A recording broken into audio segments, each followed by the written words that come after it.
Bom dia, boa tarde, boa noite.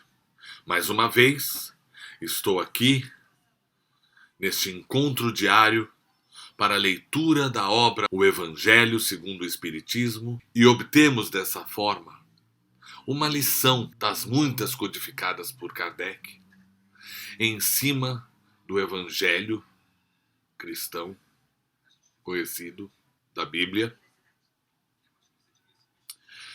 com explicações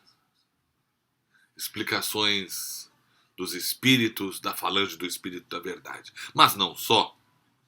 Em sua parte introdutória, é um verdadeiro livro de doutrina, em que Kardec muito bem colocou uma introdução lúcida, coerente, e que pudesse preparar o leitor para toda a moral cristã, naqueles pontos em que Jesus nos trouxe metáforas e que vinham agora ser esclarecidas através das explicações desses espíritos superiores. Na parte final, há uma explicação e exemplos e citações evangélicas, certamente, sobre as preces, os modos de fazer prece, os exemplos de prece.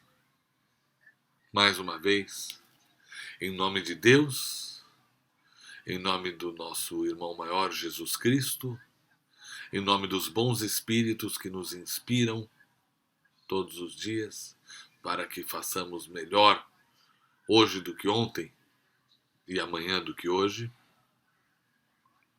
concitando a vocês, irmãos e irmãs do caminho, a deixarem de lado toda a angústia, todo o mau sentimento, todos os tormentos, a depressão, a ansiedade, e assim possamos melhor compreender cada palavra do que estamos por ler.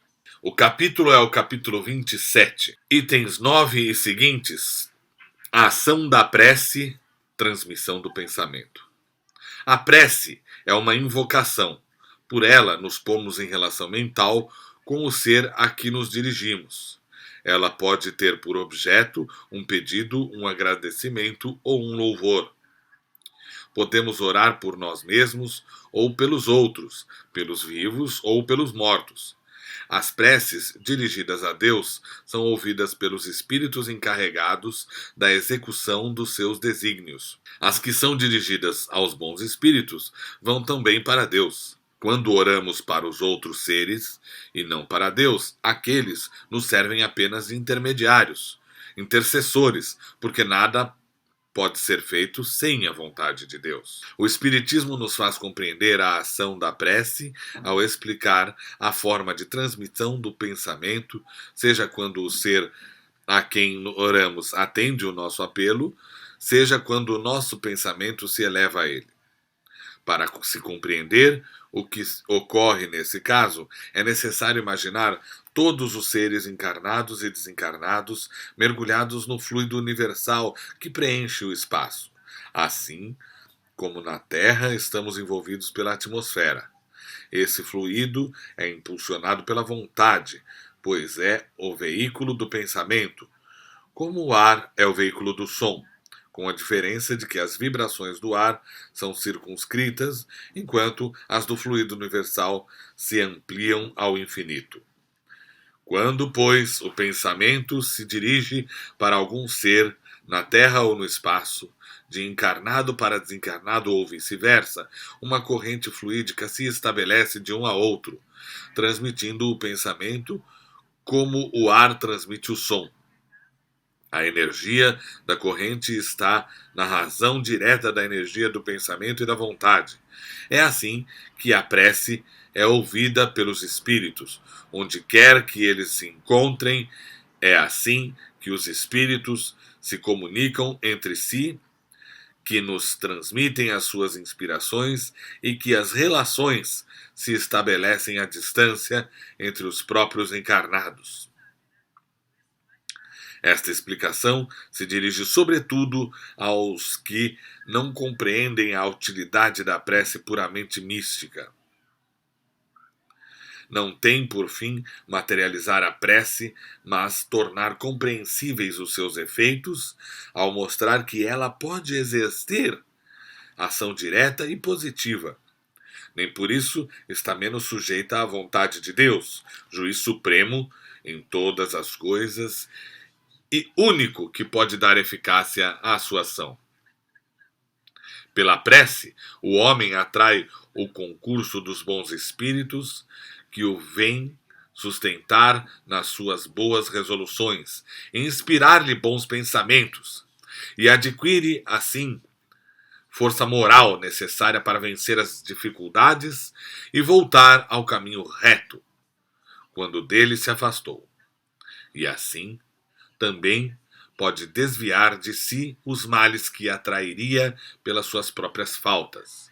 Um homem, por exemplo, sente a sua saúde arruinada pelos excessos que cometeu e arrasta, até o fim dos seus dias, uma vida de sofrimento. Tem o direito de queixar-se se não conseguir a cura? Não, porque poderia encontrar na prece a força para resistir às tentações. Se dividirmos os males da vida em duas categorias, sendo uma a dos que o homem não pode evitar, e outra a das atribuições que ele mesmo provoca, por sua incúria e pelos seus excessos, ver capítulo 5º, item número 4, veremos que esta última é muito mais numerosa que a primeira. Torna-se, pois, evidente que o homem é o autor da maioria das suas aflições e que poderia poupar-se se agisse sempre com sabedoria e prudência. É certo também que essas misérias resultam das nossas infrações às leis de Deus e que, se as observássemos rigorosamente, seríamos perfeitamente felizes. Se não ultrapassássemos os limites do necessário na satisfação das nossas exigências vitais, não sofreríamos as doenças que são provocadas pelos excessos e as vicissitudes decorrentes dessas doenças. Se limitássemos as nossas ambições, não temeríamos a ruína. Se não quiséssemos subir mais alto do que podemos, não recearíamos a queda. Se fôssemos humildes, não sofreríamos as decepções do orgulho abatido. E se praticássemos a lei da caridade, não seríamos maledicentes, nem invejosos, nem ciumentos, e evitaríamos as querelas e as discussões. Se não fizéssemos nenhum mal a ninguém, não teríamos de temer as vinganças, e assim por diante. Admitamos que o homem nada pudesse fazer contra outros males, que todas as preces fossem inúteis para livrar-se deles. Já não seria muito poder afastar de todos os que decorrem da sua própria conduta? Pois bem, nesse caso concebe-se facilmente a ação da prece, que tem por fim atrair a inspiração salutar dos bons espíritos e pedir-lhes a força necessária para resistirmos aos maus pensamentos, cuja execução pode nos ser funesta. E para nos atenderem nisso, não é o mal que eles afastam de nós, mas é a nós que eles afastam do pensamento que nos pode causar mal. Não embaraçam em nada os desígnios de Deus, nem suspendem o curso das leis naturais, mas é a nós que impedem de infringirmos as leis, a orientarem o nosso livre-arbítrio. Mas o fazem sem o percebermos, de maneira oculta, para não prejudicarem a nossa vontade. O homem se encontra então na posição de quem solicita bons conselhos e os segue, mas conservando a liberdade de segui-los ou não. Deus quer que assim seja, para que ele tenha a responsabilidade dos seus atos e para lhe deixar o mérito da escolha entre o mal e o bem. É isso o que o homem sempre receberá se pedir com fervor, ao que se podem, sobretudo, aplicar essas palavras: pedi e obtereis. A eficácia da prece, mesmo reduzida a essas proporções, não daria imenso resultado? Estava reservado ao Espiritismo provar a sua ação pela revelação das relações entre o mundo corpóreo e o mundo espiritual, mas não se limitam a isso os seus efeitos. A prece é recomendada por todos os espíritos. Renunciar a ela é ignorar a bondade de Deus. É rejeitar para si mesmo a sua assistência e, para os outros, o bem que poderia fazer. Ao atender o pedido que lhe é dirigido, Deus tem frequentemente em vista recompensar a intenção, o devotamento e a fé daquele que ora. Eis porque a prece do homem de bem tem mais merecimento aos olhos de Deus e sempre maior eficácia. Porque o homem vicioso e mau não pode orar com fervor e com confiança que só o sentimento da verdadeira piedade pode dar. Do coração egoísta, daquele que só ora com os lábios, não poderiam sair mais do que palavras, e nunca os impulsos da caridade, que dão à prece toda a sua força. Compreende-se isso tão bem que, instintivamente, preferimos recomendar-nos às preces daqueles cuja conduta nos parece que deve agradar a Deus, pois que são melhor escutados. Se a prece exerce uma espécie de ação magnética, podemos supor que o seu efeito estivesse subordinado à potência fluídica. Entretanto, não é assim. Desde que os espíritos exercem esta ação sobre os homens, eles suprem, quando necessário, a insuficiência daquele que ora, seja através de uma ação direta em seu nome, seja ao lhe conferirem momentaneamente uma força excepcional quando ele for julgado digno de ter este benefício ou quando isso possa ser útil. O homem que não se julga suficientemente bom para exercer uma influência salutar não deve deixar de orar por outro, por pensar que não é digno de ser ouvido. A consciência de sua inferioridade é uma prova de humildade, sempre agradável a Deus, que leva em conta a sua intenção caridosa. Seu fervor e sua confiança em Deus constituem o primeiro passo do seu retorno ao bem, que os bons espíritos se sentem felizes de estimular. A prece que é repelida é a do orgulho, que só tem fé no seu poder e nos seus méritos, e julga poder substituir a vontade do Eterno. O poder da prece está no pensamento e não depende nem das palavras, nem do lugar, nem do momento em que é feita. Pode-se, pois, orar em qualquer lugar, a qualquer hora, a sós ou em conjunto. A influência do lugar ou do tempo depende das circunstâncias que possam favorecer o recolhimento.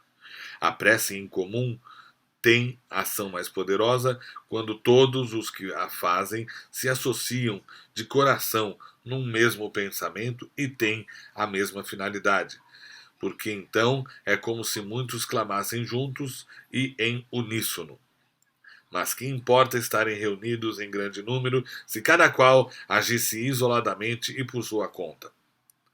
100 pessoas reunidas podem orar como egoístas, enquanto 2 ou 3 ligadas por uma aspiração comum orarão como verdadeiros irmãos em Deus, e sua prece terá mais força do que a daqueles 100. Ver capítulo 28, itens número 4 e 5.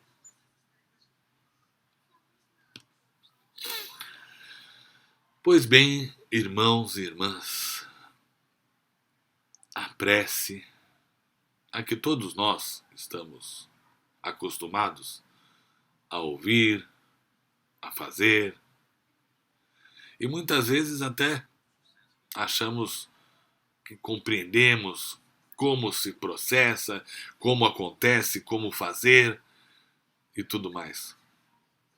Mas sempre é bom mantermos os pés no chão e a conduta humilde, pois a verdadeira prece é a prece que é feita com sinceridade, E frisemos bem, a prece não altera o que Deus pretende para nós e nem para quem a gente está orando. A prece evita que nós cometamos as ações que poderiam nos fazer mal. Sobretudo, é isso o que devemos ter em mente. É essa a verdadeira função da prece. Pedi e dar-se-vos-á. Buscai e achareis. São essas as palavras do Evangelho. É importante mantermos sempre a consciência de que é Deus que determina o que nos será dado e quando. Humildade, sinceridade e verdade nos pedidos. E pedidos esses que devem andar longe dos gozos mundanos, dos bens materiais, acrescentam em nada para nós a verdadeira vida que é a vida do além-túmulo. Assim, irmãos, tenhamos em mente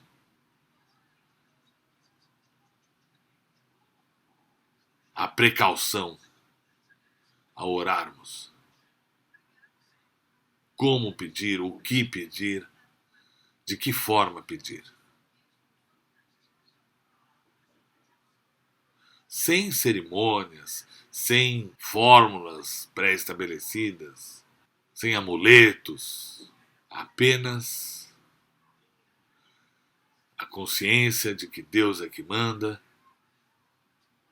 de que Deus é que permite que algo aconteça ou deixe de acontecer, e sempre pensando que precisamos de alguém que nos auxilie no nosso caminho para que nós fujamos do erro, fujamos dos obstáculos do caminho. E não que aquilo que desejamos, através do nosso esforço, como é o certo, nos seja dado sem esforço. Era isso. Senhor, agradecemos pelas palavras que escutamos e finalizamos esse encontro com as palavras que Jesus ensinou. Pai nosso que estais nos céus, santificado seja o vosso nome, venha a nós o vosso reino, seja feita a vossa vontade, assim na terra como nos céus. O pão nosso de cada dia nos dai hoje, perdoai as nossas ofensas, assim como nós perdoamos a quem nos tem ofendido. E não nos deixeis, Senhor, cair em tentação, mas livrai-nos do mal, porque vosso é o reino, o poder e a glória para todo o sempre. Que assim seja. Graças a Deus.